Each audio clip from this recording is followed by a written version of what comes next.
ओम जयंती मंगला काली भद्र काली कपालिनी दुर्गा क्षमा शिवा धात्री स्वाहा स्वधा नमोस्तुते।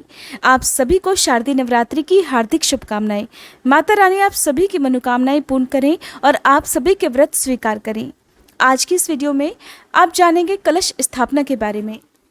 नवरात्रि के दिनों में माँ जगदम्बे की विशेष पूजा अर्चना की जाती है। मान्यता है कि नवरात्रि में माँ दुर्गा की पूजा अर्चना करने से वो अपने भक्तों पर जल्दी प्रसन्न हो जाती हैं और उनकी सारी मनोकामनाएं भी पूर्ण कर देती हैं।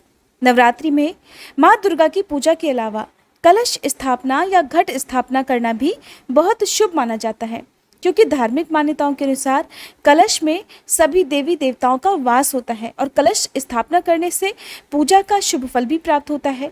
घर में सकारात्मक ऊर्जा का वास होता है और धर्मशास्त्रों में कलश को सुख समृद्धि और मंगल कामनाओं का प्रतीक भी माना गया है। तो नवरात्रि के अलावा बहुत सारे ऐसे अवसर आते हैं, बहुत सारे ऐसे व्रत आते हैं जब आप अपने घर में कलश की स्थापना जरूर करते होंगे। तो चलिए आज आपको बताते हैं नवरात्रि के दिनों में कलश की स्थापना कैसे करनी चाहिए। कलश स्थापना करने के लिए आवश्यक पूजन सामग्री क्या है, कौन कौन से मंत्रों का जाप करना चाहिए, फिर अगर आपने कलश की स्थापना की है तो पूरे 9 दिन तक कलश की पूजा कैसे करनी चाहिए, और कलश को चौकी के या माता की कौन सी तरफ रखा जाता है, किस तरफ स्थापित किया जाता है। इन सभी बातों के बारे में बताने से पहले मैं आपको बता दूं कि आप पूरे 9 दिन तक हमारे इसी चैनल पर नियम से दुर्गा सप्तशती के सभी पाठ, कौन से दिन कौन सा पाठ किया जाता है, माँ भगवती के सभी 9 रूपों के अलग अलग पूजन विधि, पूजन मंत्र और कथाओं की जानकारी आपको हमारे चैनल पर हर दिन मिलती रहेगी। जिसके लिए अगर आपने हमारा चैनल अभी तक सब्सक्राइब नहीं किया है तो चैनल को अभी सब्सक्राइब जरूर कर लें, ताकि हम अपने चैनल पर जब भी ये वीडियो अपलोड करें आपको समय से मिल सकें। कलश स्थापना करने से पहले जान लीजिए शारदीय नवरात्रि कब से शुरू और कब समाप्त होंगी। कलश स्थापना का शुभ मुहूर्त कब से कब तक रहेगा, इसके अलावा अष्टमी और नवमी तिथि कब रहेगी और दुर्गा विसर्जन कब किया जाएगा।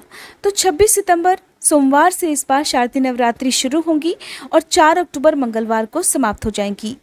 नवरात्रि जब भी प्रारंभ होती है तो भक्तों को इंतजार रहता है कि इस बार माता की सवारी कौन सी होगी। तो इस बार माता हाथी पर सवार होकर आएंगी, जो कि सुख और समृद्धि का प्रतीक है।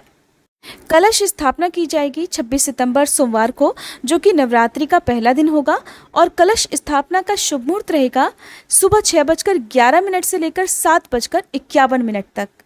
और इसी दिन माँ भगवती के शैलपुत्री रूप की पूजा भी की जाएगी। 27 सितंबर मंगलवार को नवरात्रि का दूसरा दिन, और इस दिन माँ ब्रह्मचारिणी की पूजा की जाएगी। नवरात्रि का तीसरा दिन रहेगा 28 सितंबर बुधवार को, और इस दिन माँ चंद्रघंटा की पूजा की जाएगी। नवरात्रि का चौथा दिन रहेगा 29 सितंबर गुरुवार को, और इस दिन माँ कूष्मांडा की पूजा की जाएगी। नवरात्रि का 5वां दिन रहेगा 30 सितंबर शुक्रवार को, जिस दिन माँ स्कंद माता की पूजा की जाती है। छठा दिन रहेगा 1 अक्टूबर शनिवार को, और इस दिन माँ कात्यायनी की पूजा की जाएगी। 7वां दिन रहेगा 2 अक्टूबर रविवार को, इस दिन माँ कालरात्रि की पूजा की जाएगी। और नवरात्रि का 8वां दिन यानी कि अष्टमी तिथि रहेगी 3 अक्टूबर सोमवार को, जिस दिन माँ महागौरी की पूजा की जाएगी। नवरात्रि का 9वां दिन यानी कि नवमी तिथि रहेगी 4 अक्टूबर मंगलवार को, और इस दिन माँ सिद्धिदात्री की पूजा की जाएगी, जिसके साथ ही नवरात्रि के व्रत भी पूर्ण हो जाएंगे। तो इस तरह से 3 अक्टूबर सोमवार को अष्टमी तिथि और 4 अक्टूबर मंगलवार को नवमी तिथि रहेगी। दुर्गा विसर्जन, व्रत पारणा, कलश विसर्जन किया जाएगा 5 अक्टूबर बुधवार को। इसके साथ ही शारदीय नवरात्रि समाप्त हो जाएगी। इस बार नवरात्रि की तिथि में कोई भी क्षय नहीं है, सारी तिथियां अपने आप में पूर्ण है। तो ऐसे में नवरात्रि की पूजा करने के लिए पूरे 9 दिन हमें प्राप्त होने वाले हैं। कलश स्थापना करने के लिए आपको चाहिए मिट्टी का कलश, या फिर आप किसी अन्य धातु का कलश भी इस्तेमाल कर सकते हैं। हालांकि अगर मिट्टी का कलश पूजा में प्रयोग किया जाए तो पूजा और भी शुभ फलदायी हो जाती है। आपको चाहिए माँ भगवती की तस्वीर या फिर मूर्ति। अगर आप नहीं लाना चाहें तो नहीं ला सकते हैं, जिसका विसर्जन आप अंतिम दिन कर सकते हैं। अगर आपके पास किसी धातु की मूर्ति है तो आप पूजा में पूरे 9 दिन तक उन्हें प्रयोग करके, उनकी पूजा करके फिर वापस अपने मंदिर में फिर से रख सकते हैं। कलश को कभी भी सीधे जमीन पर स्थापित नहीं किया जाता है।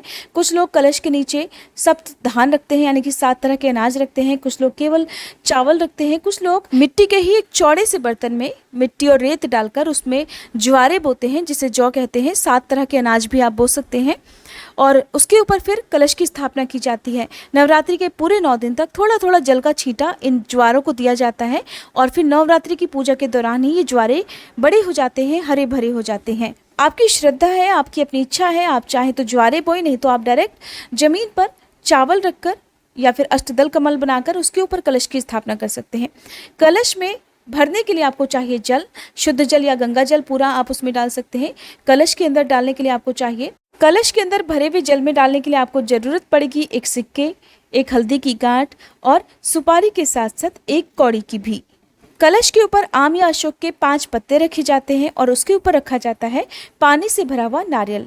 लेकिन जब आप पानी से भरा हुआ नारियल रखें तो जो आपने आम या अशोक के पत्ते रखे हैं उसके ऊपर भी आपको एक पूर्ण पात्र रखना होता है। उस पूर्ण पात्र में आप थोड़ी सी चावल जरूर रख लें। उसके ऊपर ही आपको जो नारियल है, पानी वाला नारियल, उसमें चुनरी और कलावा लपेटकर विधि विधान से माँ लक्ष्मी जी का स्वरूप मानकर उसकी स्थापना करनी चाहिए। कलश के मुंह पर और नारियल पर बांधने के लिए आपको आवश्यकता होगी लाल कलावे की, जिसे मौली भी कहते हैं। ये तो थी बहुत ही आवश्यक सामग्री जो कि आपको कलश स्थापना के लिए जरूर चाहिए। इसके अलावा आप अपनी सामर्थ्य के अनुसार और अपनी श्रद्धा के अनुसार अपने मंदिर में चौकी सजाकर रंगोली बना सकते हैं या जो भी डेकोरेशन आप करना चाहते हैं वो आप कर सकते हैं। कई बार लोग पूजा पाठ करते समय दिशाओं का ध्यान नहीं रखते हैं, जिसके कारण व्रत का पूर्ण फल प्राप्त नहीं होता है, बल्कि कई बार की गई पूजा पाठ का या किए गए व्रत का दोष भी लग जाता है। तो आपको दिशा का ध्यान जरूर रखना है। जब आप पूजा करें तो आपका मुंह उत्तर या पूर्व दिशा की तरफ होना चाहिए। कलश की स्थापना हमेशा शुभ मुहूर्त में ही की जाती है। तो नवरात्रि के पहले दिन आप स्नान आदि से निवृत्त हो जाएं, अपने घर के मंदिर में, अपने घर में गंगा जल छिड़ककर पवित्र करें और आज आप लाल या पीले वस्त्र पहनकर पूजा करें तो ज़्यादा अच्छा होगा। इसके साथ ही अगर आपने नवरात्रि के पूरे उपवास रखने हैं या आप कलश की स्थापना करना चाहते हैं, अगर आप अखंड दीपक जलाना चाहते हैं तो आपको उसका संकल्प भी लेना चाहिए। नवरात्रि के व्रत आप कैसे लेना चाहते हैं? कुछ लोग पूरे 9 दिन के उपवास रखते हैं, कुछ लोग केवल पहला और आखिरी उपवास रखते हैं।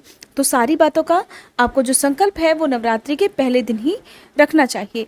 और नवरात्रि के पहले दिन ही आपको नवग्रह मंत्र का जाप, जो कि कलश की स्थापना करने के बाद जब आपने सारी सामग्री उसमें अर्पित कर दी होती है, कलश की स्थापना कर दी होती है, तब जरूर करना चाहिए।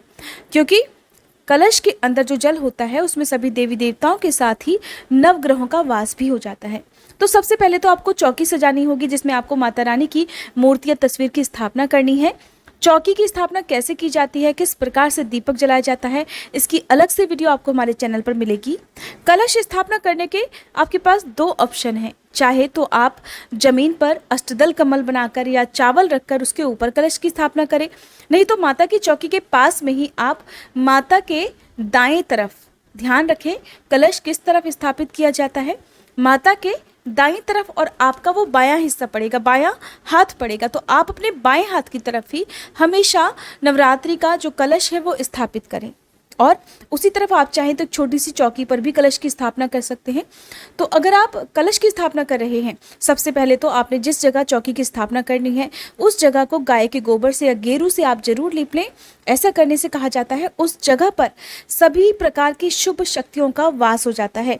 और फिर माता रानी से आपको आह्वान भी करना है कि आज से हे माँ दुर्गे, हे माँ भगवती, मैं नवरात्रि की पूजा करने जा रही हूँ, मैं नवरात्रि के उपवास प्रारंभ करने जा रही हूँ। आपका हमारे घर में, मेरे मंदिर में आपका साक्षात आगमन हो और आप अपना आशीर्वाद पूरे 9 दिन तक हम सब पर बनाए रखें, हमारी मनोकामना पूर्ण करें। फिर जमीन पर अक्षत रखकर ध्यान रखें कि पूजा में आप टूटे हुए अक्षत यानी कि चावल बिल्कुल भी प्रयोग ना करें, साबुत चावल का प्रयोग आपको करना चाहिए। उसके ऊपर आपको मिट्टी का कलश रखना है। अगर आपने चौकी पर स्थापना करनी है तो आप चौकी पर भी बिल्कुल इसी विधि से करेंगे। चौकी पर भी आपको चावल रखने हैं, उसके ऊपर आपको कलश की स्थापना करनी चाहिए। तो आप जब कलश की स्थापना करते हैं तो ध्यान रखें कि कलश को अगर आपने मिट्टी का लेना है उसे आप पहले से ही धोकर साफ कर लें, ताकि उसमें जितना भी पानी एब्जॉर्व करना है वो एब्जॉर्व कर ले। उसके बाद ही आपको कलश की स्थापना की तैयारी करनी चाहिए। अब कलश में आपको ओम श्री गणेशाय नमः और ओम दुंग दुर्गाय नमः और हर हर गंगे नमामि गंगे, माँ गंगा का ध्यान करते हुए उसमें शुद्ध जल या फिर गंगा जल डालना है। फिर आप हल्दी की गांठ, सुपारी, सिक्का अर्पित करते समय ओम दुंग दुर्गाय नमः इस मंत्र का मन ही मन जाप करते रहें। आपको ध्यान रखना है कि पूजा अगर आप जो कलश की स्थापना है मौन रहकर करते हैं और मन में आप सच्चे मन से विश्वास रखते हुए मंत्रों का जाप करते हैं तो वो पूजा ज़्यादा सफल मानी जाती है। इस प्रकार से आपने जल के अंदर ये सामग्री डाल दी। अब आपको आम या अशोक के पत्ते कलश के ऊपर स्थापित करने हैं। ध्यान रहे कि कुछ लोग तो कलश में जो पत्ते रखते हैं वो अलग अलग तोड़ के पत्ते रखते हैं, लेकिन आपको एक ही डंठल में जुड़े हुए 5 या 7 पत्ते स्थापित करने चाहिए। पत्ते आप पहले से धो लें। आम या अशोक के पत्ते जो भी आपको मिल जाएं, पत्ते ताजे होने चाहिए और कटे हुए ना हो, मुरझाए हुए सूखे ना हो, इस बात का आपको ध्यान रखना है। आम या अशोक के पत्ते स्थापित करने के बाद आपको उसके ऊपर पूर्ण पात्र रखना होता है। पूर्ण पात्र यानी कि एक मिट्टी का बड़ा सा दिया होता है, ताकि वो कलश को ऊपर से पूरी तरह ढक ले। उसके ऊपर ही आपको थोड़े से अक्षत रखने हैं। कुछ लोग 7 तरह के अनाज भी उसमें रखते हैं, लेकिन आप अक्षत रख लीजिए। कलश स्थापना करने के लिए हमेशा पानी वाला नारियल, जिसे श्रीफल भी कहते हैं, हमेशा वही प्रयोग करना चाहिए। तो पानी वाला नारियल लेते समय आप अच्छे से हिलाकर चेक कर लें कि उसमें पानी होना चाहिए। तो आप नारियल के ऊपर एक लाल चुनरी बांधें, फिर उसके ऊपर आप कलावे से उस चुनरी को बांध दीजिए।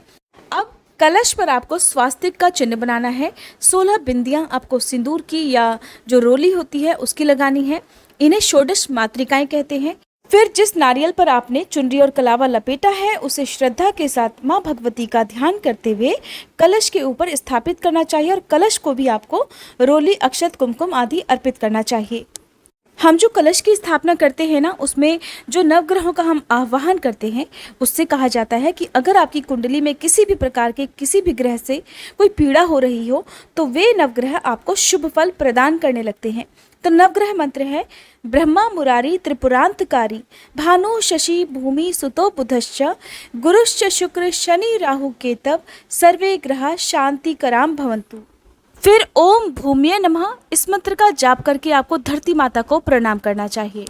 अगर आपको माँ दुर्गा के कोई भी पूजन मंत्र नहीं आते हैं, तो आप मन ही मन ओम दुंग दुर्गाय नमः या फिर ओम ऐं ह्रीं क्लीं चामुंडाय विच्चे इस मंत्र का जाप करते हुए जो भी पूजन सामग्री है, चाहे वो कलश की स्थापना करते समय, कलश के अंदर जो सामग्री है उसे डालते समय, या माता की चौकी लगाते समय, माता की मूर्ति स्थापित करते समय, आप इन्हीं मंत्रों का भी जाप कर सकते हैं। अगर आप कलश की स्थापना करने वाले हैं तो आपको ध्यान रखना है कि पहले माता की चौकी लगाई जाती है, माता को विराजमान कराया जाता है, उसके बाद ही आपको कलश की स्थापना करनी चाहिए।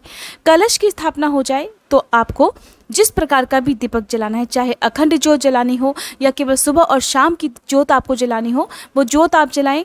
कलश में स्थापित सभी देवी देवताओं का ध्यान करें, उनसे क्षमा याचना जरूर कर लें कि कलश की स्थापना करते समय जाने अनजाने में अगर आपसे कोई भी भूल चूक हुई हो, या माता की चौकी लगाने में अगर आपसे कोई भी भूल चूक हुई हो, तो माँ भगवती आपको उसके लिए क्षमा कर दें।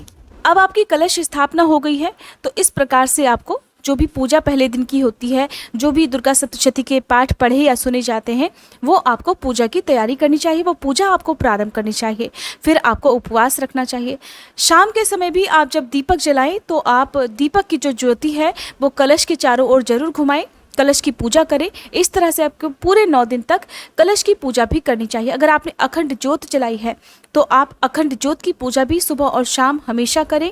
इसके अलावा जब आप सुबह और शाम की पूजा करते हैं तो अक्षत और फूल कलश को अर्पित जरूर करने चाहिए। मैं आपको बता दूं कि जो लोग कलश की स्थापना करते हैं, कई बार वो लोग एक गलती करते हैं कि जो आपने पानी वाला नारियल स्थापित किया हुआ है उसे उठाकर आप, कई बार लोग कलश के अंदर जल डालते हैं, थोड़ा थोड़ा जल डेली डालते हैं, लेकिन ऐसा आपको भूले से भी नहीं करना चाहिए। क्योंकि जब आपने एक बार कलश की स्थापना कर दी तो केवल विसर्जन वाले दिन ही उस कलश को हिलाना चाहिए या उस कलश की सामग्री को हटाना चाहिए। अगर आपने कलश के नीचे जौ बोए हैं तो जो भी जौ हैं, ज्वारे हैं, उनमें आप पानी का छींटा दे सकते हैं, लेकिन बिना कलश को हटाए ही आपको ये काम करना होता है। कलश की स्थापना करने के बाद आपके घर में पूरे 9 दिन तक शुद्ध सात्विक भोजन बनना चाहिए। साफ सफाई का और जो कलश की जगह है, मंदिर की जगह है, उसकी पवित्रता का ध्यान आपको रखना है। कोई भी इस तरह का व्यक्ति आपके घर में प्रवेश ना करे जिसने जुआ, मांस इत्यादि या किसी भी तरह का नशा इत्यादि कर रखा हो। अब कई बार लोगों के मन में ये भी प्रश्न आता है कि हमने नवरात्रि के उपवास तो रखे हैं या हम रखना चाहते हैं, लेकिन हम कलश की स्थापना नहीं कर सकते, तो क्या बिना कलश की स्थापना किए भी आप नवरात्रि के उपवास रख सकते हैं? तो देखिए, जी हाँ, बिल्कुल आप रख सकते हैं। कलश की स्थापना करना अनिवार्य नहीं है, ये सबकी अपनी अपनी श्रद्धा है। अगर आप देखभाल कर सकें, अगर आप नियमों का पालन कर सकें, अगर आपके लिए सामर्थ्य हो, आपके लिए संभव हो, तभी आप कलश की स्थापना करें। नहीं तो आप केवल माता की चौकी लगाकर, धूप दीपक जलाकर माता जी को विराजमान करके जिस प्रकार से आप पूजा करते हैं सुबह शाम, उसी तरह की पूजा भी आप कर सकते हैं। कलश का विसर्जन कैसे किया जाता है? नवरात्रि में अगर आपको पीरियड्स हो जाएं तो फिर कैसे व्रत रखें? व्रत बीच में छोड़ देने चाहिए? क्या करना चाहिए? अष्टमी नवमी को अगर पीरियड्स हो जाते हैं तो फिर कन्या पूजन या विसर्जन कैसे करना चाहिए? इसकी कंप्लीट वीडियो आपको हमारे चैनल पर मिल जाएगी। अगर वीडियो अपलोड हो जाए तो आप प्लीज़ वीडियो को जरूर देख लीजिएगा। अगर आपको ये वीडियो पसंद आई हो तो वीडियो को लाइक करके हमारे चैनल को, अगर आपने सब्सक्राइब नहीं किया है तो ज़रूर से सब्सक्राइब कर लीजिएगा।